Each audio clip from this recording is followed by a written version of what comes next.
লোকসভা নির্বাচনে বিজেপি জয়ী হলে অন্নপূর্ণা ভান্ডারে মিলবে ৩,০০০ টাকা, পাশাপাশি রান্নার গ্যাস দেওয়া হবে 450 টাকায়, মন্তব্য বিরোধী দলনেতার। মঙ্গলবার দক্ষিণ ২৪ পরগনার ক্যানিং পশ্চিম বিধানসভা কেন্দ্রের এসডিও রোডের সংলগ্ন এলাকায় ক্যানিং সহ জয়নগর লোকসভায় গণতন্ত্র প্রতিষ্ঠার দাবিতে এক প্রতিবাদ সভার আয়োজন করা হয়।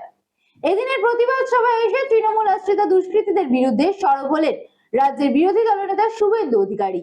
মঙ্গলবার দক্ষিণ ২৪ পরগনার ক্যানিং পশ্চিম বিধানসভা কেন্দ্রের এসডিও রোডের সংলগ্ন এলাকায় বিজেপির নেতৃত্বের ওপর আক্রমণের প্রতিবাদ এবং ক্যানিং সহ জয়নগর লোকসভায় গণতন্ত্র প্রতিষ্ঠার দাবিতে প্রতিবাদ সভার আয়োজন হয়। এদিনের প্রতিবাদের সভায় রাজ্যের বিরোধী দলনেতা শুভেন্দু অধিকারী বলেন, ক্যানিং পূর্বে যেভাবে তৃণমূলের আশ্রিত দুষ্কৃতীরা বিজেপির নেতা কর্মীদের মারধর করেছে তারই প্রতিবাদে এই সভা অঞ্চলের 2018 সালে যেভাবে সন্ত্রাস হয়েছে তা আপনারা দেখেছেন। 2021 সালে নির্বাচনের পর যে অত্যাচার হয়েছে, স্বাধীনতার আগে ব্রিটিশরা এমন অত্যাচার করেনি। পঞ্চায়েত ভোটে 820 কোম্পানি দিয়েছিল কোর্ট, অথচ একটাও ফোর্স ছিল না। ক্যানিং পশ্চিম কেন্দ্রের বিধায়ক পরেশ রামদাস বড় বড় কথা বলেছিলেন শুভেন্দু অধিকারীকে দড়ি দিয়ে বাঁধবে। আমি এখানে এসেছি আর যাওয়ার সময় ওর ওখানে চায়ের দোকানে গিয়ে চা খেয়ে যাব, ক্ষমতা থাকলে দড়ি বেঁধে দেখান। সপ্তম দফায় দেশের সব বিজেপির নেতা প্রচারে নেমে পড়বে দক্ষিণ ২৪ পরগনা জুড়ে, এমনই বলেন বিরোধী দল নেতা শুভেন্দু অধিকারী।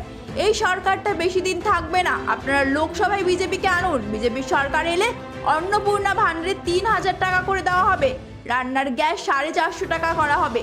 জয়নগর লোকসভা কেন্দ্রে উন্নয়নের স্বার্থে বিজেপি প্রার্থী ডক্টর অশোক কান্ডারিকে জয়ী করুন। বাসন্তীতে রামনবমীর মিছিলে আমি আসতে পারি।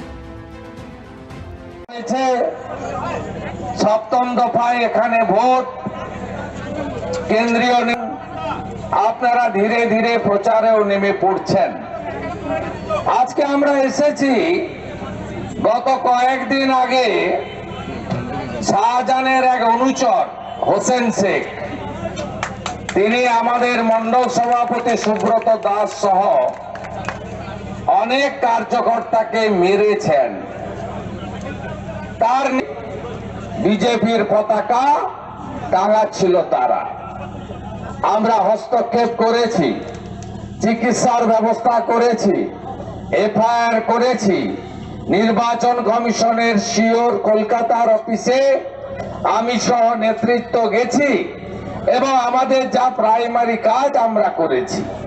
আমি আজকে এখানে এর প্রতিবাদ করার জন্য এসেছি। তার কারণ, যদি মনে করেন শকত মোল্লা, হোসেন শেখ, পরেশ রাম দাসরা যে চিরদিন একই রকম চলবে, এটা হবে না। শুনে রাখুন, পৃথিবীটা গোল। বাচ্চাকে সঠিকভাবে বড় করতে, যদি বাচ্চাকে ভালো করে বুঝতে পারি, জানতে পারি, চিনতে পারি, তাহলে কিন্তু আমাদেরকে মানুষ করতে অনেক সহজ হবে। আমরা একটা উপায় আমাদের কাছে আছে, DMIT, demographics multiple intelligence test. আমরা আজকে একটা অদ্ভুত জিনিস নিয়ে কথা বলবো, যে জিনিসটা আমরা সবাই চাই বাচ্চাকে সঠিকভাবে বড় করতে, এবং বাবা মা হিসেবে বাচ্চা যাতে বাবা মার চেয়েও আরও ভালো শাইন করে, আরও ভালো যেন কাজ করে, সেটা সব বাবা মাই চায়। এর জন্য আমরা যদি বাচ্চাকে ভালো করে বুঝতে পারি, জানতে পারি, চিনতে পারি, তাহলে কিন্তু আমাদেরকে মানুষ করতে অনেক সহজ হবে। আমরা একটা উপায় আমাদের কাছে আছে, যেই একটা টেস্টের মাধ্যমে, সেই টেস্টটার নাম হচ্ছে DMIT, demographics multiple intelligence test. এই টেস্টের মাধ্যমে আমরা বাচ্চার ইনবর্ন ট্যালেন্ট, ইনবর্ন স্ট্রেংথস, বাচ্চার এরিয়াস অফ ডেভেলপমেন্ট, বাচ্চার কোন দিকে ন্যাক আছে, বাচ্চা কীরমভাবে পড়াশোনা করতে চায়, কীরমভাবে লোকের সঙ্গে মিশতে চায়, এই সব জিনিসগুলো আমরা বাচ্চার সম্বন্ধে জানতে পারবো সঠিকভাবে।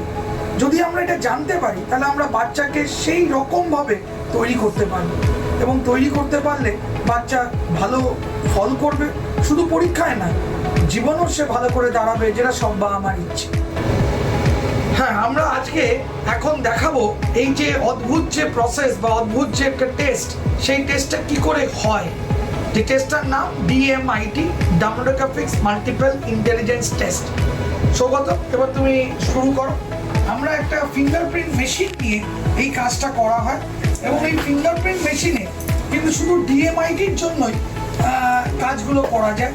প্রথমে আমরা লেফট হ্যান্ডগুলোকে আগে নেব, তারপরে আমরা রাইট হ্যান্ড নেব, এই দুটোরই আমরা ফিঙ্গারপ্রিন্টগুলো নেব এবং 3 রকম শেপে নেব, সামনে সাইড 3 রকম করে নেব, যাতে করে আমরা অ্যাকুরেট টু অ্যাকুরেট রেজাল্ট পেতে পারি। অনেকেই একবার নিয়ে রেজাল্ট বের করে, কিন্তু সবচেয়ে বেশি অ্যাকুরেট চাইতে হলে একটা ফিঙ্গারকে 3 রকম অ্যাঙ্গেলে নিয়ে আমরা এই কাজটা করি। আপনারা দেখতে থাকুন কীরকমভাবে টেস্টটা হচ্ছে এবং একটা সফটওয়্যারে আমরা এই ফিঙ্গারপ্রিন্টসগুলোকে তুলে নিচ্ছি এবং তুলে নেওয়ার পরে আমরা সেই রিপোর্টটা যেই কাস্টমার আমাদের সঙ্গে করলেন রিপোর্টটা, সে ওই রিপোর্টটা পায় এবং তারপরে আমাদের একজন সাইকোলজিস্ট আছে যিনি টোটাল রিপোর্টটার উপর একটা কাউন্সেলিং করে এবং সেই কাউন্সেলিংয়ে একটা entire discussion between the parent and the councillor হয়, যাতে করে বাবা মা বুঝতে পারে তার কোথায় স্ট্রেংথ, তার কোথায় এরিয়াস অফ ইমপ্রুভমেন্ট, তার পার্সোনালিটি, তার কি ইচ্ছে অনিচ্ছে, পড়ার স্টাইল এবং কোন দিকে সে বড় হয়ে ভালো রোজগার করতে পারবে, বিজনেস করবে না চাকরি করবে, চাকরি করলে কোন স্ট্রিমে যাবে, সব কিছু সে কিন্তু বিশদভাবে বাবা মা জানতে পারে। এর সম্বন্ধে বিশদ জানতে যোগাযোগ করুন ই-মেরিট সলিউশনস এবং আমাদের ফোন নাম্বার এবং ইমেল আইডি, হোয়াটসঅ্যাপ নাম্বার সব স্ক্রিনে ডেমনস্ট্রেট হচ্ছে বা ডিসপ্লে হচ্ছে। Thank you.